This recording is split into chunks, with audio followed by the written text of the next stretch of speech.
in the digital world, we don't own our data. And so we're actually renting. And so we lose it because we never really owned it. And so what we're doing is we're building these virtual worlds where you can engage and use them. Blockchain games is a container for these non-fungible token assets, because we think that this is the first step for players and users to understand what is digital property right, in fact, right? Because, if you don't understand what digital property rights are, then you don't know why you need to protect it. Hello and welcome to the Financial Fox, Investing and Innovation Ideas with a Twist. I'm your host, Steffy B, and in this episode to discuss the rise of the metaverses and the future of digital ownership, I will be joined by Yat Siu, chairman and co-founder of Animoca Brands, a global leader in branded blockchain gaming. This is going to be a very cool interview, so stay tuned, and I'm sure that you are going to find something really interesting to think about. This decentralized ownership actually provides a way in which trust scales basically endlessly, because it's in a data record that cannot be altered. But before we go into the episode, I want to talk about my new crypto web domain name, financialfox.crypto, which I got it from Unstoppable Domains, that is creating a new generation of web domains, which are actually domain names on blockchain that you buy them once, they are all forever, and you don't have to worry about renewable fees anymore. And also they are decentralized, so no one can take them down or hack your data. And because they are effectively NFTs, you can trade them and make money once the decentralized web will be taking over the internet, because it is happening. And the cool things that I really like is that they make crypto payments so easy. So you can add your crypto wallet address to your crypto domain address and forget about it. So when you need to get paid, just give your web domain address and that's it. And then voila, the money comes right in the wallet. So you can go to Unstoppable Domains using the link in the description, which will also have to support our channel. And if you want to do a bit more to help us because you like the work we are doing, the content that we are putting out, then you can make a donation in Ethereum, Bitcoin, or USDC to financialfox.crypto, and that will be super appreciated. But let's get into the episode. Hi Yat, how are you? Very good. Thank you for having me. Yeah, it's great. It's great to chat about the metaverse, which is one of my favorite topics, and also how digital ownership is changing. So do we maybe want to start with the evolution of the internet, coming to Web3, and then you can expand a bit more about this concept of digital ownership and how it's changing basically what was the term ownership. Absolutely. Well, so first of all, when we talk about the metaverse, really we're talking about something that is in some extent virtual in existence, which in the past was not considered something that was maybe important, because virtual was in a way like digital life, an extension to our physical life. So we always thought of it as something as an extra, not as something that was maybe primary importance. And after all, when you think about things like ownership itself, the context of ownership is actually in a meta kind of way as well, because even though you think you can hold and touch it, after all, even when you buy a house in a country, if the government of the country disappears, actually the ownership of your house disappears as well, right? So just because you can physically stay in it doesn't actually really mean you own it per se, right? And I think even that is in itself a kind of virtual concept. So there are some similarities, but we've taken these things for granted. But talking about the evolution of the internet, right? I think one of the big things around what the internet enabled us to do was to really scale, information access, and in a way democratize access to information. And that was really, really powerful, because then you and I can connect this way. Information was no longer exclusive, and we had equal rights in terms of access to information. But the problem, of course, was that we were not able to actually provide ourselves with the value of this particular content that was being delivered, because at that point, everyone was producing endless amounts of content. I couldn't verify what was real, what was not anymore, as the whole internet grew. And we were unable to basically manage our trust factors. So I no longer understood what was real, what was not real anymore. And so the internet, even though required a trust framework, actually started to break down because we were unable to verify actually whether what I received was true or not. And especially recently with things like fake news and so on, we no longer know what is real and what is not. And so the whole thing about blockchain, which makes this so interesting, is now we can verify something in a permanent manner, not actually organized by a single entity or a single control or a government or a platform, but decentralized. And this decentralized ownership actually provides a way in which trust and in which trust scales basically endlessly because it's in a data record that cannot be altered. Like when I send you a Bitcoin, I know it's the Bitcoin, it's the original Bitcoin, and nobody can forge that. Now with non-fungible tokens, I can send you a property right, like a house, like a virtual house or a virtual car or something in the digital world, and you know for sure that that is something that you have received. And we can take that further in terms of context, but really, I think the scale of where this is I think blockchain, the concept that we talk about Web 3.0, is the next evolution of the internet. Yeah, I think I mean what you describe it just is so powerful, and it comes to my mind in one of the previous interviews that I've done. We stress on freedom, which is something very important in Web3 that is finally coming back for users. There is freedom of choice. And at the same time, there is trust. And it's something when you mention about, right, internet is great, but when you are sharing this data and the data they are owned by yourself, it becomes really dangerous as well, because you don't know what you can trust, basically. So there is a really big elements they are putting into discussion with the evolution of the internet.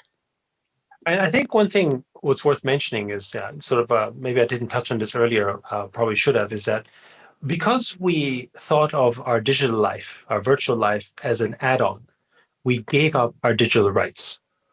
And so by that, I mean, we don't have ownership in anything digital today, if you think about it. And, like for instance, the data that you're spending and that you're using on Facebook, is it your data? Or is it Facebook's data, right? Exactly. It's owned by others, right? And it's owned by the platform. And so you're generating that data for the benefit of Facebook, but you actually don't get anything out of it. And I think the problem is, though, that we as individuals are unable to process that data. What is the most important thing in the future, or actually in the present? It's actually data, right? There's lots of articles that talk about the value and the importance of data. But if I give you a piece of data, you don't know what to do with it, right? You just look at it and say, well, that's data. I can't harvest it.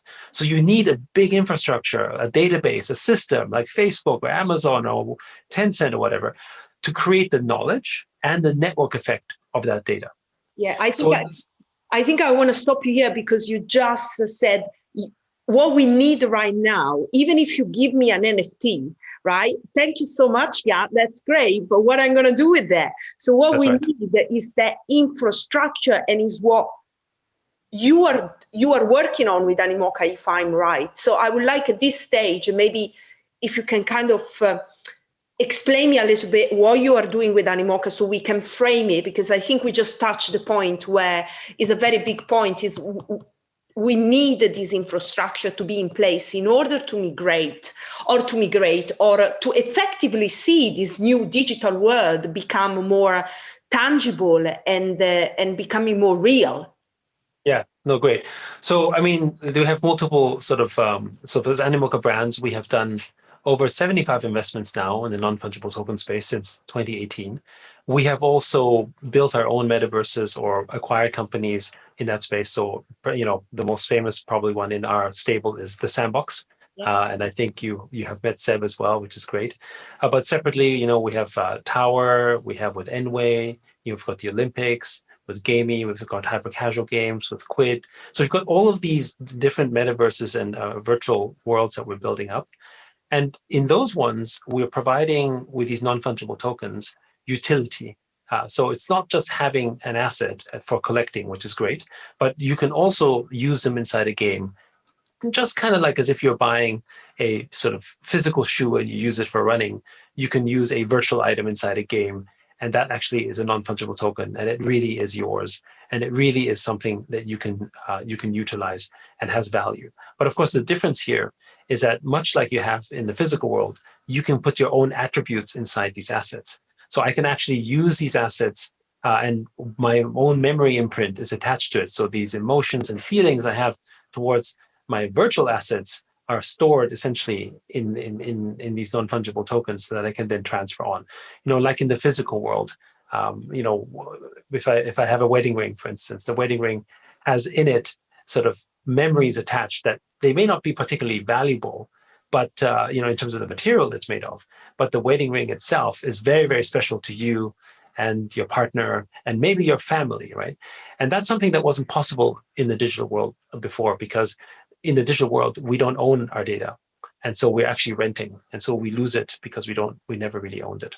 And so what we're doing is we're building these virtual worlds where you can engage and use them. And we do it through blockchain games.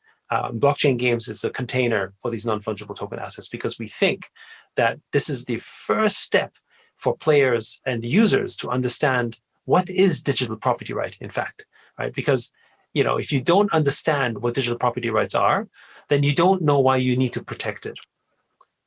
Okay, so basically what you are saying, because you mentioned gaming, and gaming is really the beginning of the digital world, but what is basically happening is a gamification of life. I mean, this term has been used quite a few times to explain how pervasive gaming has become, and has just taken over some other aspect of our life and is getting more complex.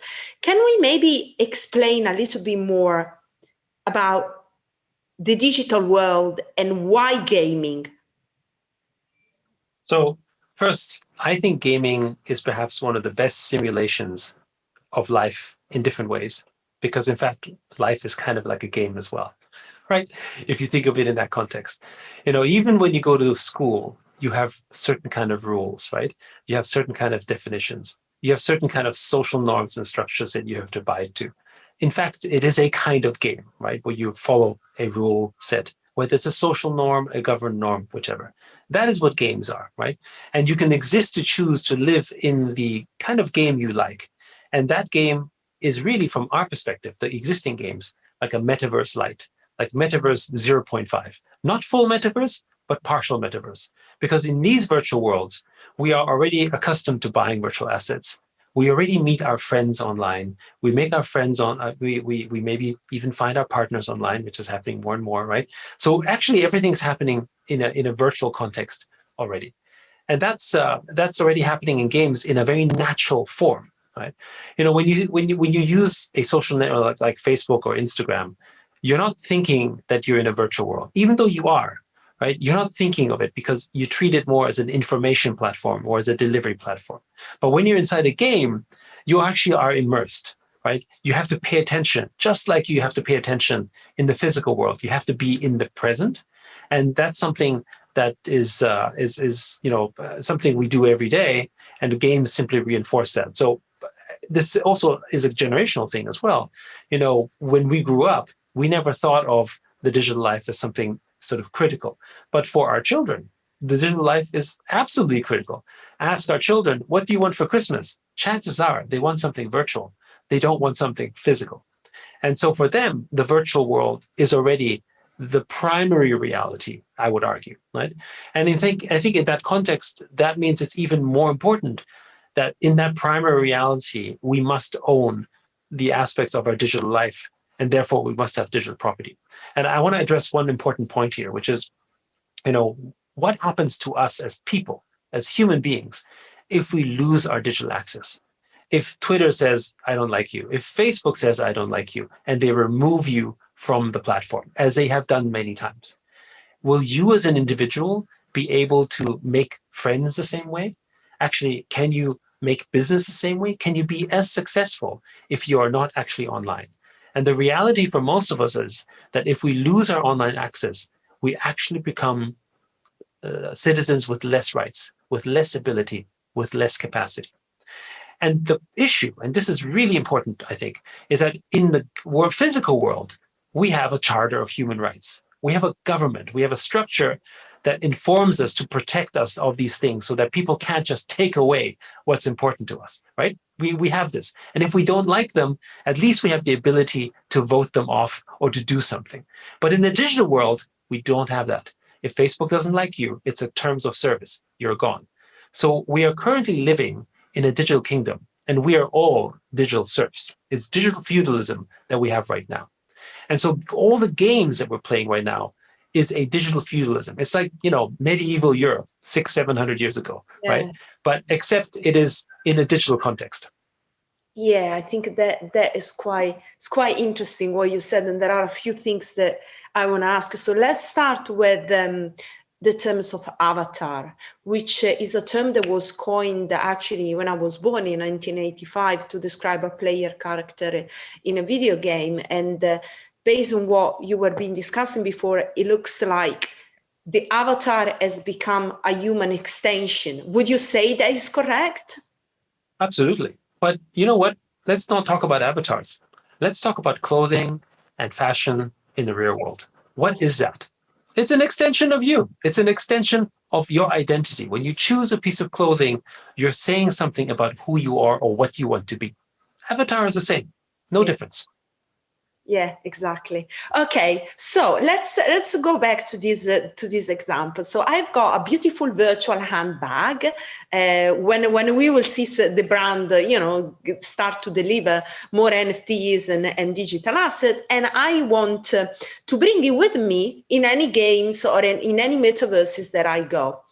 Then it comes the problem of interoperability. Am I going to be able to bring my handbag everywhere, and how that is going to be possible? So what I wanted to ask you, comment a bit about interoperability of these metaverses, and perhaps should we get to a stage, or are we getting to a stage of a universal multiverse, which are basically interoperability across different metaverses? Quite a So, bit deep. yeah, absolutely. So, first of all, we're really big on interoperability. We think interoperability on our digital assets is key because it is effectively the pathway to the equivalent of free trade, right? And the value of the assets, the importance of the assets, the utility of the assets simply expands if you have interoperability. But the difference, of course, is that interoperability is one that is defined by you as the creator of another game or another metaverse or another universe, whatever you want to call it. It's permissionless. It means that we, as a creator of assets, don't inform you how to use the asset. It is you where the asset exists, the creator of the place where it exists. You decide how it's imported. So you can add your own experiences on top of these NFTs. So, when we think physically, we think, oh, I buy a car. So I should be able to use the car and drive it in Hong Kong or drive it in Italy or drive it in Germany because the function of the car is just simply to drive it, right? That's sort of the idea. It has wheels and, steering wheel and so on. But in the virtual world, actually, the integration can be much more fantastic. It can be a car in my game, but it can be a horse in another one, or it can be a spaceship in another game. Right? So it can be anything you want it to be, not based on what the creator decided, but based on what the creator of that particular metaverse wants that asset to be.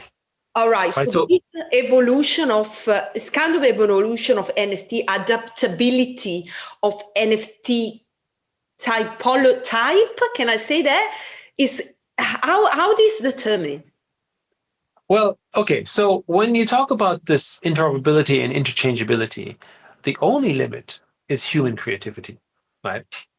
So we can't think of it in terms of the structure, in terms of limiting it. The thing is, though, that when you design these digital assets, you have to provide it with a kind of metadata and a kind of record that makes sense for the community that you are attaching, right? And I think the physical example of this would be, for instance, take example like shoes, right? When you make a decision to buy a Puma or Adidas or Nike or Asics shoe, right? What is the decision making as to why you buy that shoe, right?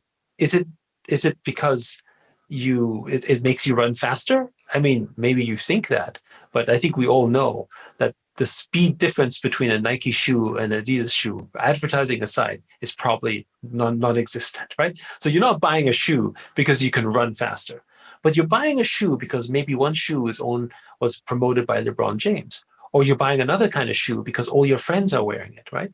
So there's a social context and there is a community context. That is the metadata. And that data then ends up getting utilized inside one universe or another, metaverse, inside a game or an exchange or a platform. And the creator of that metaverse gets to decide how that metadata is interpreted and used. Okay. Now, so it flips it a little bit upside down, but it really adds sort of user-generated creativity on top of assets.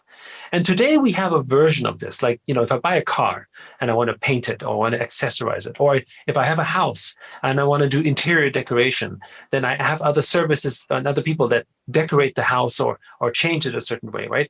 It's your asset, and other people can create new experiences inside, my house for which I pay money for.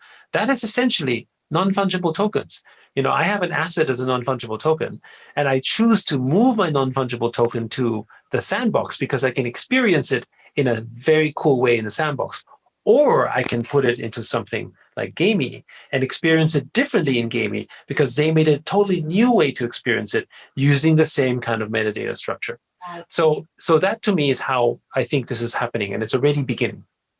Yeah, and I think, is that possible across all the metaverses today?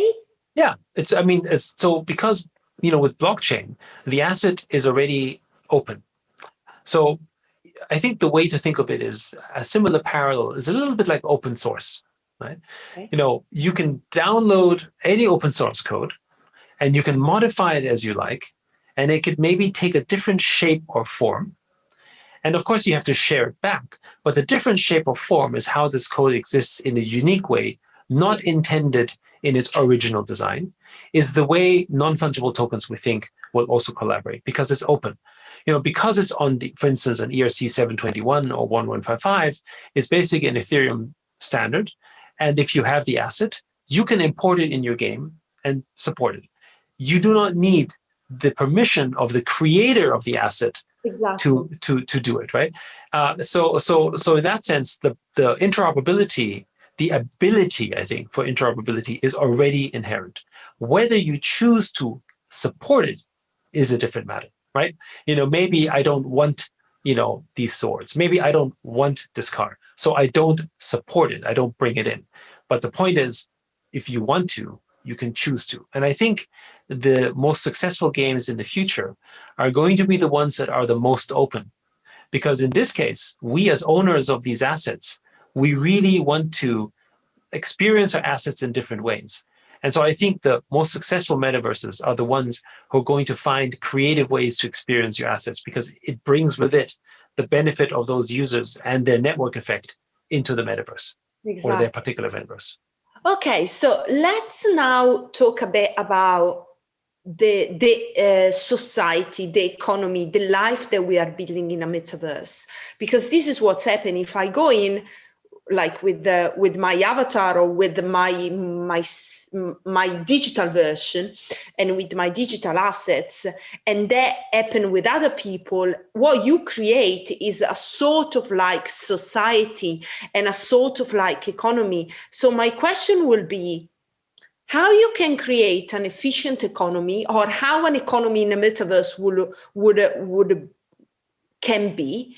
And second, if we are creating a society, we need ethics and rules, because I can't bring in a gun from maybe that is where the metaverse can actually limit yourself to bring in a gun, and the asset could be something else. But let's say you can't go with a gun and just start to shoot people or not respect people. So how we build these dynamics, they are existing in the real society.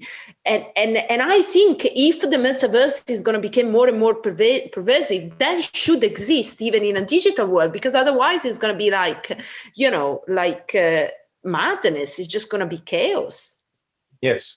So I think the important thing here is, again, that the metaverse where players or users will exist in are going to be based on rules that are defined either by the creators of the metaverse or by the community itself, right? So there are structures like a DAO structure that can essentially ensure that maybe only through the community control does a game go or metaverse go in one direction or another, right? So what you're seeing is experimentation of different kind of governance models to create the kind of world that you want to live in.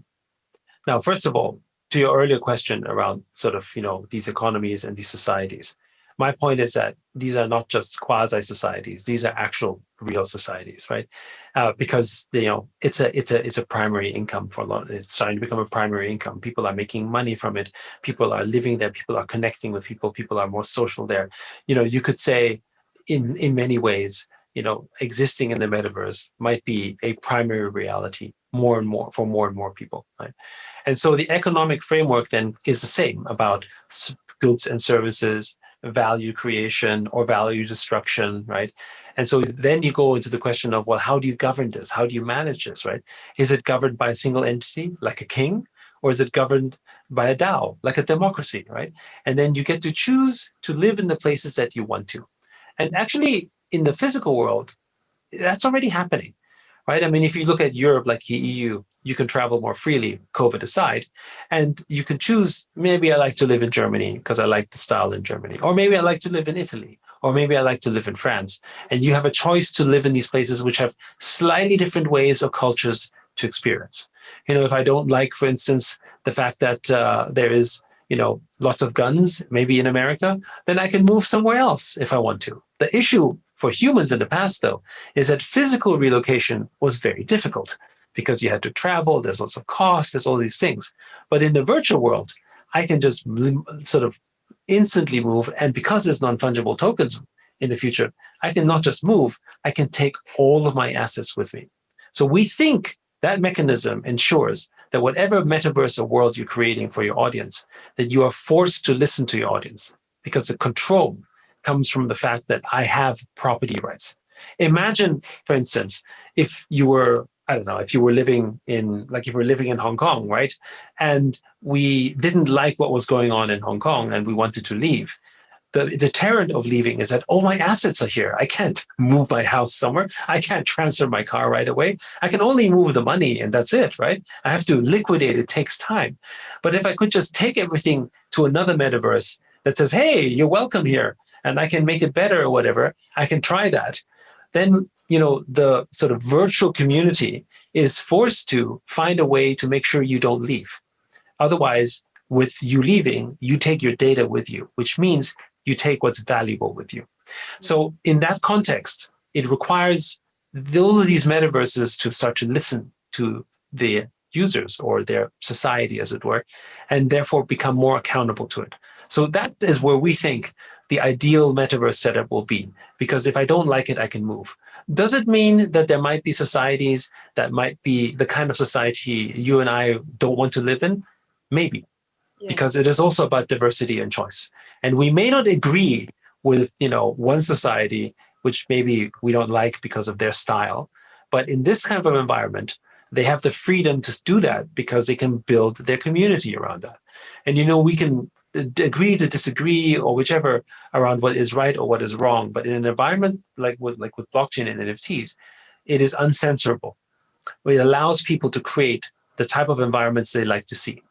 And so we generally believe that most people would want to live in an environment that is nice and that is generally positive for the most part. And therefore, we will gravitate towards those type of environments more. And it's going to be more fair as well, because, yes, we are living, most countries, they are a democracy, but you don't have the kind of transparency that will be happening with the DAO, for instance, and, empowered by technology is a completely different system. At the moment, is blockchain is not supporting our society. So you believe only what they tell you. And that's, again, another issue. So with more freedom comes more responsibility. Are people ready for that? Well, I mean, if you think about it, right? 500-600 years ago, however long it was, when property rights and essentially the beginning of the end of feudalism started to come about. You know, one could also argue, were people actually ready for that? And many people would argue that, oh, you need to have command and control. You need to have a top level that sort of tells other people, because at the time, education was generally poorer, less people knew how to read, knowledge was the aspect that was controlled. I have information, you don't. So actually, I kind of control the information, and therefore I have access, or I know how to write and you don't know how to write. So I know something you don't know. So right. So information arbitrage, which is another kind of data, was really the big weapon of their time. And so that means if I didn't know how to read or write, then if someone told me about property rights, I didn't know how to do it. I have no knowledge about what to do there, because even if you told me about property rights, how do I buy it? How do I do it, right? And so I think today we are at a similar stage that is virtual, right? Meaning that we have a similar lack of understanding, a similar kind of lack of appreciation, but we are getting there because we have more knowledge than sort of than we had in the past, and more awareness. And therefore, I think that the development and evolution of that will grow faster. So are we ready for that? Well, of course, not everyone is ready for that, because if they were, we'd already be in the metaverse, right? Yeah. But I think the progression of this, to me, is going to happen very, very fast. Because if you tell a gamer, or if you tell someone who's very active online, that you ought to own your digital property, he might go, I don't understand this. But when he understands the consequences of that, he says, actually, maybe this is a good thing. And we see this today already. And that is why the blockchain and crypto movement is gaining steam as well. Not just because people think they can make money. That's obviously one aspect. But the other bigger aspect is that they think of this as a better future, as a better governance, as a Okay. way in which I have rights that belong to me. Better future. What about sustainability and environmental concerns? How they are going to be tackled in the metaverse?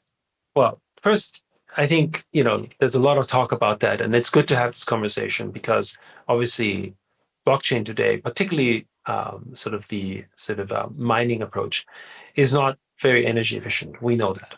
But there are a few arguments around from a comparative standpoint. First of all, much is going towards proof of stake, for instance, or proof of authority, or other kind of mechanisms that are more energy efficient. To me, it's kind of like a technological evolution. If you measured the energy output of a computer 30 years ago, and you said, oh my goodness, if we had the same relative energy output per compute power in the future, the world will end. But you know what? The world did not end. And the reason it didn't do so is because we became more power efficient. It's like cars as well, right? If we thought that the output of our exhaust of the car will be the same from 50 years ago with the same horsepower or the same consumption output, then yes, the whole world should be just dying in terms of carbon output and everything. But no, right? And because technology improves and scales in its improvement and will get better. So, that doesn't mean that we should just say no worries. Of course, we have to worry. Of course, we have to be efficient. But there's one other thing as well, which is, and I think there's a natural human incentive to be more efficient, and that is cost. Right? One of the issues of energy output is cost, right? And so I have a desire as an individual or as a business to optimize my cost. And so how do I optimize my cost? Spend less. How do I spend less? Be more green, right? So in that context, I think we are naturally incentivized towards moving towards higher efficiency, where fuel economies, traditional fuel economies, have obviously been sort of more perverted, is that you had existing groups that were able to produce fuel very cheaply. And therefore, their incentive, economic incentive, was not to be green because it wasn't more efficient for them from a cost standpoint. But when it comes to consensus mechanisms like mining versus staking, it is very clear that it is much more cost efficient to not do mining, but to go to staking or another approach, which is clear because the cost, here's the other thing, the cost doesn't go towards like an institution that might absorb it. Like in the US, for instance, one of the other issues is that fuel is subsidized, right? I grew up in Europe and fuel had a certain cost. And then in America, everything's so much cheaper. It's like, why is it so much cheaper? I didn't know it was that cheap.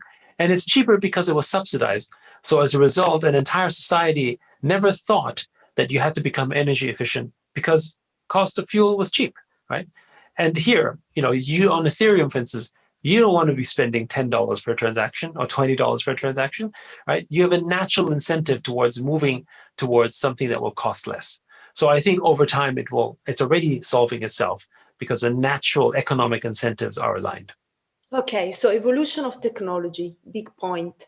What about AI? What is bringing to the metaverses? Well, okay. So I think it's not just the metaverse, right? AI is just, is kind of everywhere, right? And I think the point about AI is that, the idea that the computer and the machine correctly today is already able to do many things better than a human, at least in terms of logistical tasks or automated tasks. And in the future, even more tasks that we thought only humans can do, AI will be able to do. And that basically means two things. The first one is that labor, as a classic labor, like physical labor, is going to reduce as it has already in the past in terms of economic value and output. Right? And the second thing is that when it comes to sort of abundance of creation of things like resources, like food or natural resources, will also become more and more cheaper because AI and machines can do it faster, can do it better. So you have a complete sort of shift and change in terms of the global economic landscape. So then you go into the metaverse, right? Where physical strength doesn't matter, right? But what actually matters in this context, we think, in the most important context, is sort of human feeling, emotion, and creativity, right? Because that is the one thing that a machine is not able to do, and perhaps cannot do in the same way. And you could argue, I would say, that we are in a pivotal time with the metaverse because really for the first time, possibly at a mass scale, we are able to reward creative output fairly. Creative output was not considered something very valuable 100 years ago because after all, it doesn't feed you. You can't work in a factory if you're very creative, right? You can't do the kind of tasks that were important 100 years ago to do that because 100 years ago things like food and resources were scarce. But with machines and AI, it's no longer scarce. And therefore, we now should be able to do what we as humans can do better and perhaps should be doing, which is to use our brain for these creative activities that we're doing. And I think this is, to me, the big change. Of course, it requires a change in the way we look at labor, focusing on creative labor. But I think this is kind of, if you want to call it a renaissance or a new industrial revolution, we call it a new creative revolution that will emerge from the fact that's happening there. And AI, to me, is the facilitator of that future because it allows us to no longer have to worry. Just look at our generation versus our parents' generation. I grew up, my parents' generation, in a time where we actually had to think about, can we afford this food? Right? And are we able, are we able to manage this? Right? Like it was a different battle.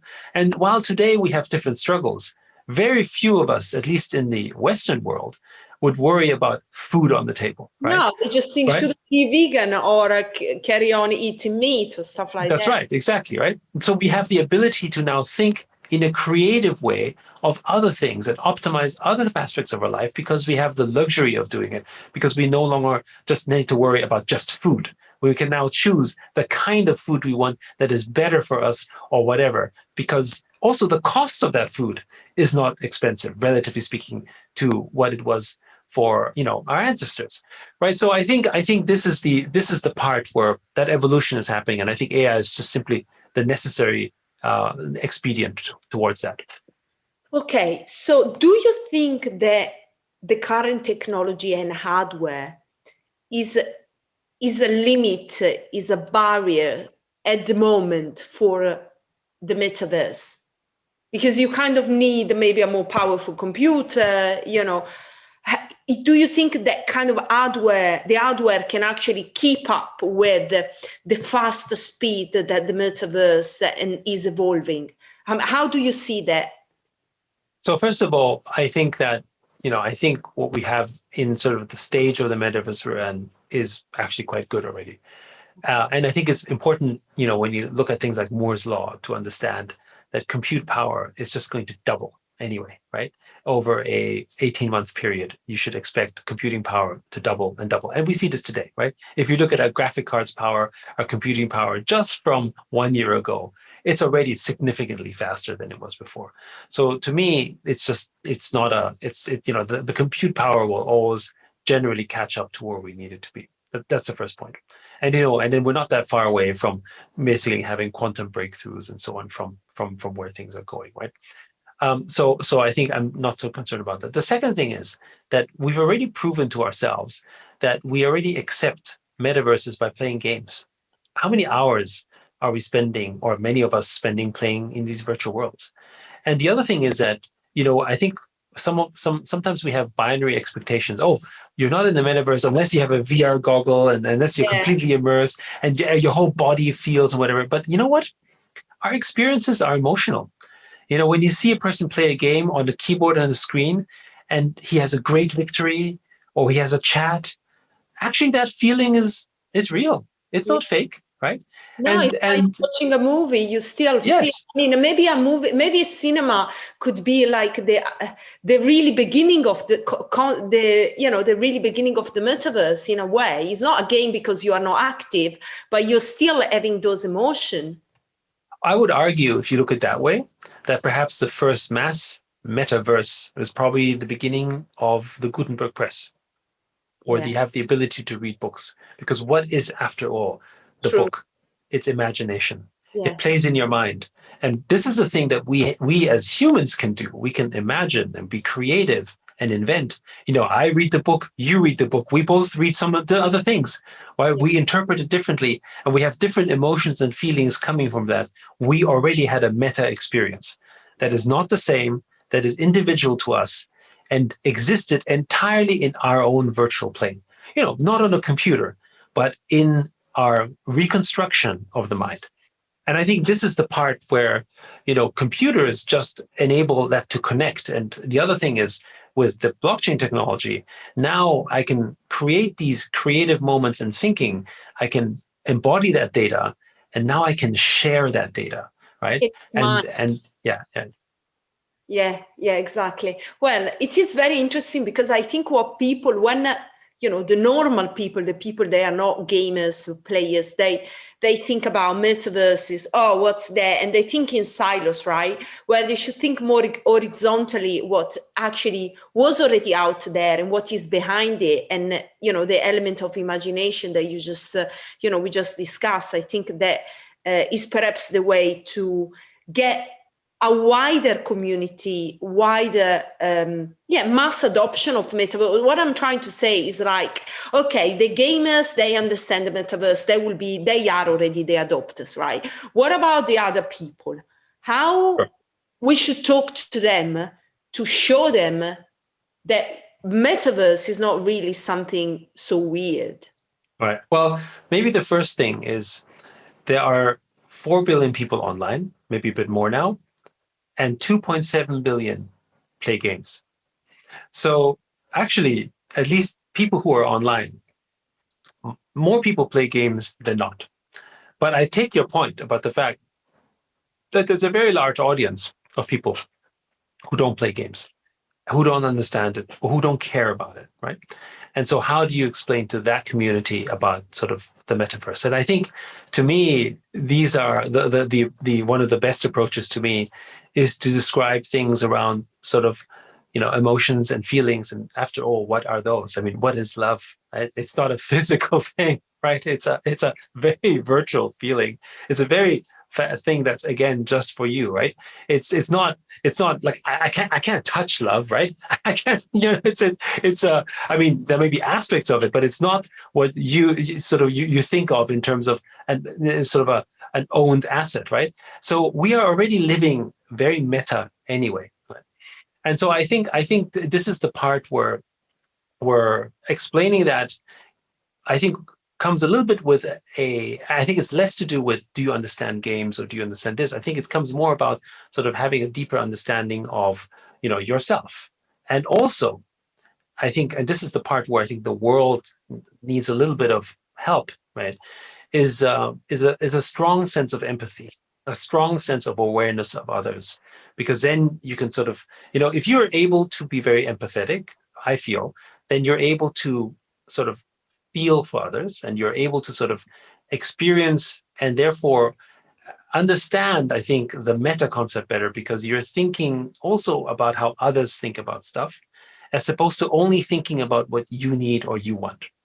And I think, because of the way society has raised us, because of schooling, because of traditional hierarchies, we are not thinking in very empathetic terms by design.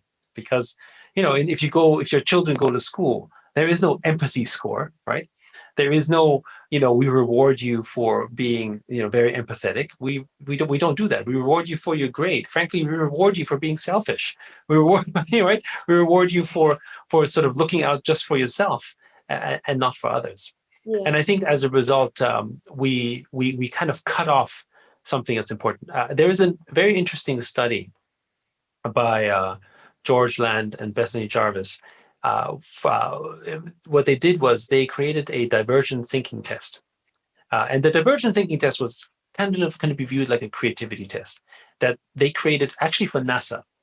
And the idea of that test, and there's a famous TED talk on this as well, the idea, and a book and everything, the idea of this was that, well, if you are a NASA explorer and there's a problem when you send someone to the moon, it's a problem that nobody else has been able to solve, right? Because not many people could go to the moon. So you need to have very creative engineers. So they designed a test like this to help NASA find really good creative engineers.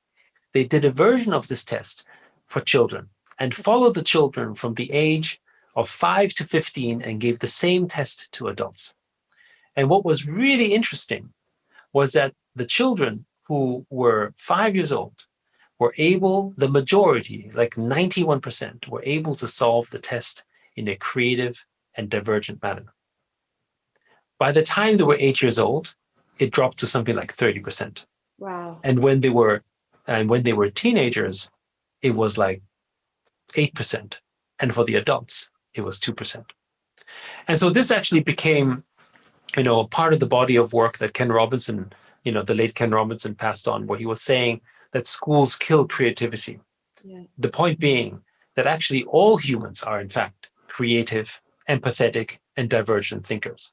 But because of our environment, because of the way we were raised, and because of school, because schools were designed for different purposes, we became more like robots.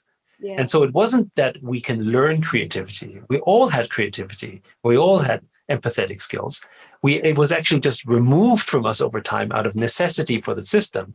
And then only a small percentage, maybe because they were different, maybe because they were whatever, survived, I guess, the great creative purge, right? So I think this is I guess the point here again about where the future can go, which is that in a world where you need those skills more, we would emphasize different things in our evolution, and therefore become more empathetic and therefore more capable of thinking in terms of meta ways, because it is also kind of philosophical, right? Yeah. So you need to have time and energy to spend on that thinking. And if you don't think about this stuff ever, then it's harder for you to sort of go into that plane, because you never had the luxury of doing that. No, exactly. And, Jack Dorsey recently said, I hope that Bitcoin brings more peace. Now, we are not talking about Bitcoin here. We are talking about metaverses. You mentioned about, this study and how society, how these stereotypes, what we have, it just form us and as make us more narrow-minded in a way. And then this is how you build your beliefs are not what you truly believe, but what is a product of that kind of environment. And that's maybe is something, I wanted to ask you a question about China, and I know you're based in Hong Kong, but the other day was happening, I was on Clubhouse, and there was a guy, there were some conversation about China, and this guy came up, he's a very well-known guy, Chinese, and he said, right, you don't know where China is. What you're talking about? We are not employing cheap labor, you don't know, and this is like not listening, not understanding, not knowing, bring people to stigmatize places, people, China is just an example, to say that then you don't really know. And that's a very big limit for a future that is more peaceful. And this is maybe something the metaverse can change. No, I think, first of all, I fully agree that the metaverse has the potential to change that. In fact, I would say my very first experience, which was kind of metaverse like, gave me that illustration. I was just a child, actually. I grew up in Austria, in Vienna, right? And a few things that were a little different is that in the 70s and 80s, obviously there weren't a lot of Chinese people in Austria. In fact, I was probably the only one in like, a 50 square mile radius, probably less, but still. Anyway, there was very few of them, right? And that was one thing. Then I was also a child, but I wrote some software and I uploaded it to what was actually a pre-internet bulletin board system, CompuServe, and and put some software on there. And that software was a composition software. We don't have to talk about the specifics about it, but it led me to a career in computer science and into basically programming, because the people used the software and they said they liked it and they sent me some money, and they didn't know that I was a child. They didn't care that I was, Chinese. It didn't matter. The only judgment was, can I use your software? Is it good? And actually, if I have a question on the software, were you there to answer, right? And eventually, it led me to a job at Atari. And I was still a kid. And so I think this is the thing, right? The metaverse did create a new experience that was, you could say, without judgment, because there was nothing to judge. I don't know you, right? I can't tell you. And back then, it didn't really even matter, right? And I'm not saying that Austria was not good to me. I mean, there were nice people and everything. That was fine, but there was clearly a difference. When I was walking in the streets as the only Chinese person back then, right? So it was natural for them. And then I speak perfect German, and people go, "This is so strange." They can't understand at the time because it was weird, right? Of course, today that's not so strange anymore, but back then it was very strange. If you're online, that doesn't even exist. You don't think about that. You just judge by what you immediately see and do. So, I think maybe that was one of the things that attracted me to the online world, because I immediately felt I could connect, based on, just pure ability or pure sort of pure sense of, what I could offer, without any particular baggage. So I think in that sense, I think the metaverse does have that ability to do that. Now, the world has changed, right? And there's other things in which people pass judgment. But at the end of the day, the I think the judgment will still come based on what you can do. And in the metaverse, if you're building a new building in the sandbox, or if you're driving a race in F1 Delta time, or if you're sort of growing, breeding axes or competing with axes, nobody cares where you're from, right? And I think that's kind of great. So the other thing is I think it provides more understanding and a common base to begin a relationship, Yeah. right? I mean, that's the other thing. It's very hard to bridge cultures just like that, right? I put someone from two different countries together and I say, okay, you guys got to hang out. It's hard, right? But if you have a common experience, it's much easier. And the metaverse is that common experience. If I'm building land together on Sandbox, I have a common experience, right? If I'm playing Axie Infinity, I have a common experience. And we see this in the real world. If I know how to play chess and you know how to play chess, we don't need to know who we are. We just play chess. We can make a friendship from that. If you play tennis, I play tennis, we play tennis. We enjoy, we begin a relationship, right? So, I think in that sense, nothing's really changed. It's just that we've gone from a physical play to a virtual play that scales much bigger, because I can only play in the physical world with so many people at one time, because that's my physical capacity limit. But in the virtual sense, I can scale that much larger, much broader, much more effectively. Okay, I'm gonna before I ask you about Animoca, just want to throw this question to you.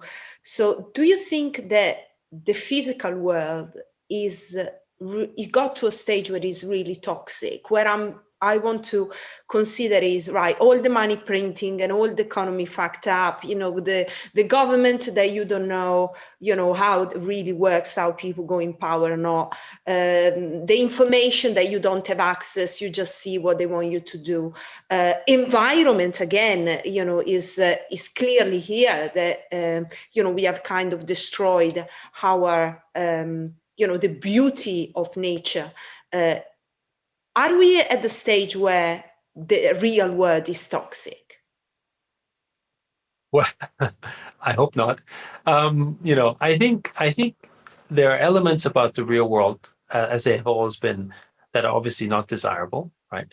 And I think from a toxicity standpoint, it is sad, you could say. But on the other hand, I would say the underlying thing for us is the issue of sort of equity, right? Meaning that societies actually grew towards more equity, and then, for many reasons, sort of particularly, I think, right now, because of the fact that the wealthier get wealthy, the poor get poorer, Yeah. right?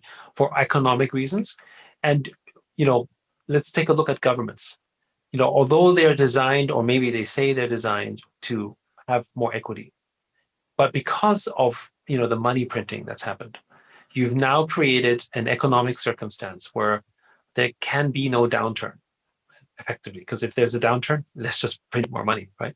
And Yeah. of course, when you print more money, what happens is that the actual assets, the equity you own, has to rise, right? Because the money itself is not that valuable. But that means only the people who have equity can benefit. And those who don't have equity basically lose out. And then it becomes too expensive for them to buy, Yeah, right? And so exactly. you've The so you divide. created a divide, right? Now, in history, usually these things are solved by revolution, right? If you think about it, right? Through a big change. That is not good news for anyone. And when you talk to some people, they worry about this future. And so, they bunker up, they buy some land in the middle of Africa, they worry about where the world will go. I know people like that because they're just like, oh my goodness, this is not going to end well, right? But I'm a little bit more optimistic, and I think the metaverse does offer an opportunity for two big reasons. The first one is the metaverse offers a completely new landscape of opportunity in which we actually have an equal and equitable chance of sort of being involved. When you think about the internet 30 years ago, that was a similar moment, right? Where a lot of people who were early in the internet understood it, created a new class of opportunity. And I think with blockchain and with the metaverse and with NFTs, I think we can create that new class because really, there's a lot more people that need to go into this world, and we can recreate.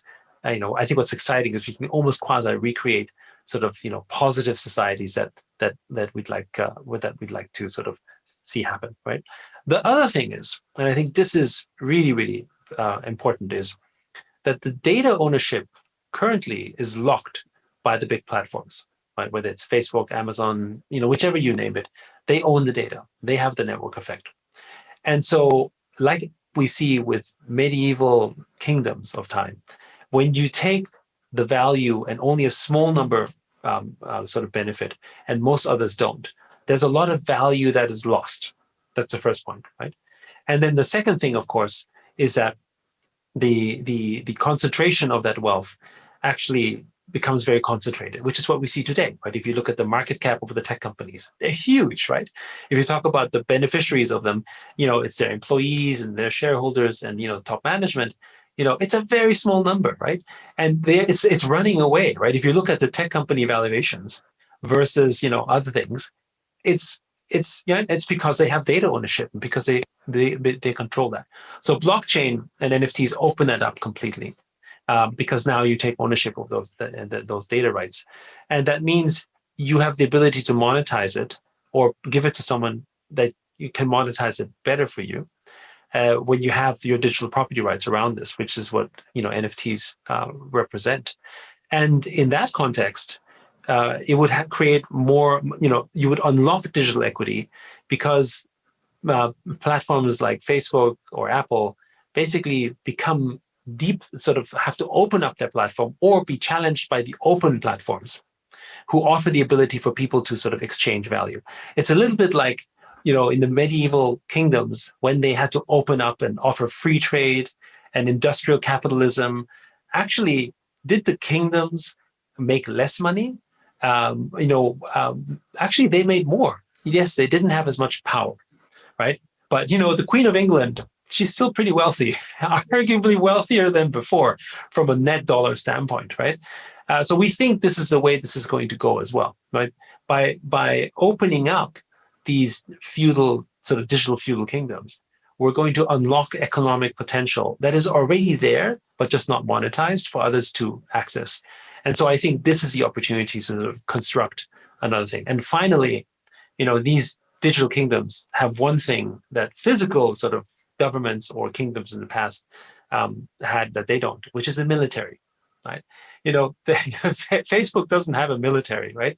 So there's no scenario in which you can have oppression in the same way. So to me, I think this is just a natural opening up opportunity in which, we create a kind of bloodless revolution of ownership and equity. Yeah, I really agree with you on that. So let's close it up with some excitement about Animoca, your plans. You just raised quite a big amount of money, so you can perhaps do lots of more things and growth plans. So tell me a little bit more on what you are working on. Well, so first, one of our most recent announcements Animoca Brands had was just a few days ago. We announced our accelerator together with Brink. Basically, it's an accelerator for NFTs. We want to bring more people into the metaverse. We want more people to know about it. We're funding up to $500,000 per company that will successfully apply. So that's one that's exciting. And again, that's on the investment side. And of course, we've done many of them. The second thing is, of course, in the construction of our metaverses, we're super excited about where Sandbox is going, but also Gamey and Quid and Limpo and Tower. All of these things, all of these projects are really growing very fast, bringing more sort of utility into the space. For instance, with Enway today, actually, at the opening of the Tokyo Olympics, we actually have the Olympic rights. For non-fungible tokens, and it's we're offering it today. We're doing some giveaways, but we're also offering it for sale. In fact, in an hour or two, to people who are interested in it, and so that's exciting as well, right? And in fact, Sandbox as well, I think, just concluded their 5th summer sale, which sold out in like a second or two. It was sort of, so it's all pretty exciting. With Rev, we have our a new racing game called Rev Racing. And we have a staking event, so you just have to deposit some tokens, and you can earn and get specific car designs based on it, and that you can then race. And for our first inaugural race, we're putting out $150,000 in prizes for the racers. So lots of opportunities to play to earn, lots of opportunities to gain NFTs. I think it's a great time. It's super exciting, and we're glad to be able to be at the forefront of making it all happen. Fantastic. Yeah, it was great to talk to you. Thank you for having me. Okay, that was a fantastic conversation with Yat, and I so much enjoyed it. I hope you did as well. If you have any comments or anything, please get in touch with me. And if you're not subscribed to our YouTube channel, then click the subscribe button and follow us on social media to make sure that you are up to date with our news and interviews. And I will see you next time.